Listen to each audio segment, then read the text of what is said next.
नमस्कार, मी डॉक्टर मच्छिंद्र बांगर महाराष्ट्रातील हवामान परिस्थिती संदर्भात ताजी अपडेट देणार आहे. WDचा प्रभाव सध्या कमी झालेला आहे.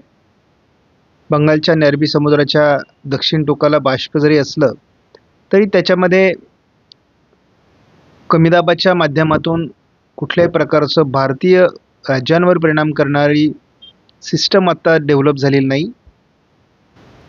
आपण बघतो महाराष्ट्रामध्ये निरभ्र आकाश आहे. हलकी थंडी जरी असली तरी आता थंडीचं प्रमाण कमी होत चाललेलं आहे. आपण उद्या 26 तारखेला भारतामध्ये विशेष कुठेही पाऊस असणार नाही असं अंदाज आहे आपला. स्कायमेटच्या अंदाजानुसार सध्या तरी उत्तर भारतात एक WD सक्रिय होण्यासाठी अनुकूल परिस्थिती 29ला सुरू होईल. बंगालच्या उपसागरामध्ये देखील एक कमी दाबाची निर्मिती होते ज्याचा भारतीय हवामानावर परिणाम होऊ शकतो. आपण 30 तारखेला बघतो की या कमी दाबाचा प्रभाव केरळ तामिळनाडूमध्ये पडण्याची शक्यता आहे. पूर्व आणि उत्तर भारतातही हलका WD असणार आहे. दक्षिण भारतात तयार झालेल्या कमी दाबाची तीव्रता हळूहळू वाढून ती कर्नाटकचा दक्षिणी भाग केरळ आणि तामिळनाडूकडे विकसित होते. बघतो की महाराष्ट्रामध्ये पावसाळी वातावरण 1 तारखेला काही भागात निर्माण होईल हे अंदाज अजून कायम आहेत. 2 तारखेला महाराष्ट्राच्या बऱ्याच भागात पावसाळी वातावरण असू शकतं असा स्कायमेटच्या वेदर मॅपचा सुद्धा अंदाज आहे. हा 3 तारखेला अंदाज अजून कायम आहे. दक्षिण भारतातील कमी दाब आणि उत्तर भारतातील WD यामध्ये एक ट्रफ लाईन विकसित होणार आहे. साधारण 4 तारखेला याचा प्रभाव कमी होईल आणि 5 तारखेपासून हे वातावरण बऱ्यापैकी उघडणार आहे. मात्र उत्तर भारतात WD सक्रिय राहील. सध्या आपण बघतो महाराष्ट्रामध्ये पावसाचं कुठलंही वातावरण नाही. मात्र दोन्ही समुद्रांच्या दक्षिण टोकाला काही हालचाली निर्माण होऊ शकतात असा अंदाज आहे. जवळपास 29 तारखेपर्यंत महाराष्ट्रामध्ये किंवा भारतामध्ये फारसं पावसाळी वातावरण असणार नाही, परंतु बंगालच्या उपसागरात तयार होत असलेल्या कमी दाबामुळे वातावरण बदलेल असा अंदाज आहे. 30 तारखेला आपण बघतो केरळ, तामिळनाडू, दक्षिण कर्नाटक या भागात कमी दाबाचा प्रभाव पडणार आहे. उत्तर भारतात हलका WD आणि पूर्व भारतातही हलका WD सक्रिय होतोय. साधारण फेब्रुवारीच्या 1 तारखेला महाराष्ट्रात पाऊस असणार या मुद्द्यावर अजूनही ECMWF मॉडेल ठाम आहे. त्यामुळे पश्चिम महाराष्ट्र, मराठवाड्याच्या दक्षिणी भागात हे वातावरण 1 तारखेला असू शकतं आणि उत्तर भारतातील WD देखील प्रभावी होईल आणि या अंदाजावर आपण गेल्या 10 दिवसापासून अंदाज देतो आहोत. 2 तारखेला आपण बघतो की प्रभावी अशा प्रकारची गारपीट महाराष्ट्रामध्ये मराठवाडा, विदर्भ, पश्चिम महाराष्ट्र, मध्य महाराष्ट्राच्या पूर्व भागात होऊ शकते असा प्राथमिक अंदाज आहे. कोकण किनारपट्टीला याचा परिणाम होणार नाही. पूर्व विदर्भातही याचा परिणाम कमी राहील. महाराष्ट्रामध्ये 3 तारखेलाही मोठा प्रभाव राहण्याची शक्यता असून यामध्ये छत्रपती संभाजीनगर, जालना, नाशिक, दक्षिण पूर्व, अहिल्यानगर, बीड, लातूर, सोलापूर, धाराशिव, सांगली, कोल्हापूर भागात याचा परिणाम होण्याची शक्यता आहे. त्याचबरोबर परभणी, नांदेड, वाशिम, हिंगोली, यवतमाळ, वर्धा, अकोला, अमरावती, बुलढाणा याही काही जिल्ह्यांमध्ये याचा परिणाम होण्याची शक्यता आहे. मात्र उत्तर महाराष्ट्र, कोकण आणि पूर्व विदर्भाच्या खास करून गडचिरोली जिल्ह्यात याचा परिणाम कमी राहण्याची शक्यता आहे. आत्ताच्या ताज्या अंदाजानुसार महाराष्ट्रामध्ये 4 तारखेला म्हणजे 4 फेब्रुवारीला देखील याचा प्रभाव अधिक प्रबळ दाखवला जातोय. मात्र हा अंदाज बदलतोय आणि आपण आता ह्या अंदाजाच्या खूप जवळ येतो आहोत.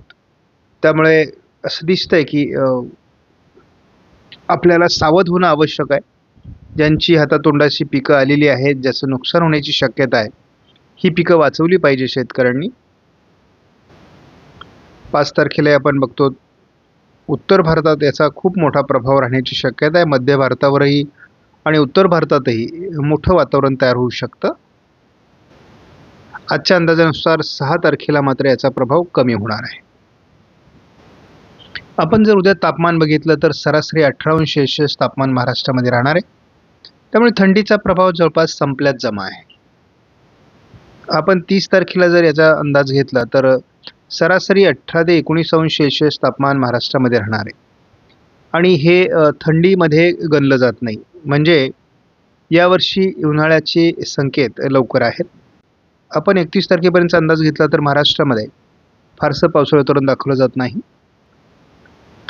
आपण पण साधारणपणे बघतो की महाराष्ट्रामध्ये बहुतांश जिल्ह्यांमध्ये म्हणजे यामध्ये जळगाव, धुळे, नंदुरबार, छत्रपती संभाजीनगर, बुलढाणा, अकोला, अमरावती, नागपूर, भंडारा, गोंदिया, यवतमाळ, वर्धा, वाशिम, हिंगोली, नांदेड, परभणी, बीड, लातूर, धाराशिव, सोलापूर, पुणे, सातारा, सांगली, कोल्हापूर या भागात या अवकाळी पावसाचा किंवा या गारपिटीचा प्रभाव पडण्याची शक्यता काही विभागामध्ये आहे आणि जोरदार अशा प्रकारचं पावसाळी वातावरण सध्या दाखवलं जात आहे. या अंदाजाचा आपण पाठपुरावा साधारण 31 तारखेपासून करणार आहोत. कारण 31 तारखेला बंगालच्या उपसागराच्या किनारपट्टी भागातून वाऱ्यांचा प्रवाह महाराष्ट्राच्या दिशेने सरकणार आहे. एक कमी दाब बंगालच्या उपसागरात तयार झाला आहे आणि त्यामुळे महाराष्ट्रामध्ये साधारण 1010 ते 1012 हेक्टोपास्कलचा हवेचा दाब तयार होतोय. त्यामुळे वाऱ्यांची दिशा सुरुवातीला बदलल्याचा अनुभव महाराष्ट्रातील शेतकऱ्यांना येईल आणि हवामानातही बदल जाणवायला लागेल. 1 तारखेला प्रत्यक्ष पावसाची सोलापूर, सांगली, कोल्हापूर, बीड, अहिल्यानगरच्या काही भागात, मग अगदी नांदेड, परभणीपर्यंत किंवा कोल्हापूर, सांगलीपर्यंत आपल्याला पावसाचा अंदाज येऊ शकतो.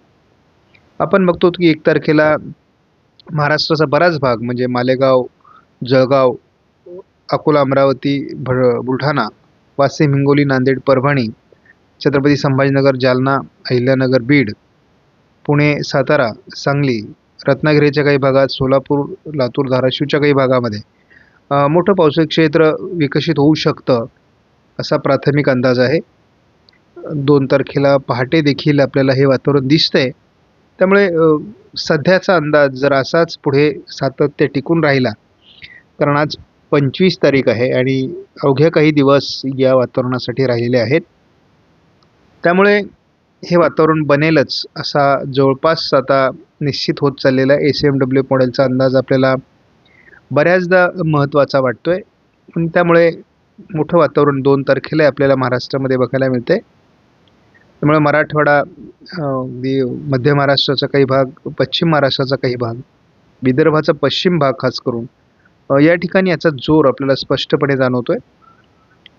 पूर्व विदर्भात याचा थोडा परिणाम जरी कमी असला तरी महाराष्ट्रात मराठवाड्याच्या इतर भागामध्ये किंवा अगदी उत्तर महाराष्ट्रातही हलका प्रभाव याचा 1 आणि 3 तारखेला जाणवण्याची शक्यता आहे.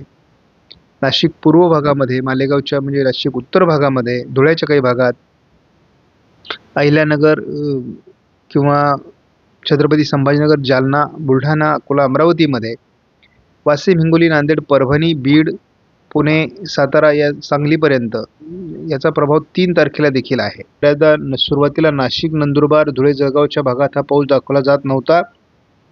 परंतु याही भागात म्हणजे अगदी पुणे, सातारा, रत्नागिरी, अहिल्यानगर, छत्रपती संभाजीनगर, नाशिक, पुणे, नंदुरबार, जळगाव या सगळ्या भागात आता पाऊस दाखवला जाऊ लागला आहे. त्यामुळे यात काय बदल होतो याच्यावर आपण दररोजची अपडेट देतोच आहोत. परंतु अगदी 5 तारखेपर्यंत याचा प्रभाव दाखवला जाऊ लागला आहे. 5 तारखेला मात्र याचा काही अंशांनी प्रभाव जरी महाराष्ट्रातला कमी झाला, ECMW मॉडेलने मात्र 5 तारखेनंतर हा प्रभाव संपण्याचा अंदाज दिला आहे आणि उत्तर भारतात याचा प्रभाव वाढणार आहे. आपणास व्हिडिओमधील माहिती महत्त्वपूर्ण वाटल्यास लाईक करा, शेअर करा, चॅनलला सबस्क्राईब करा. धन्यवाद. जय हिंद, जय महाराष्ट्र, जय बळी.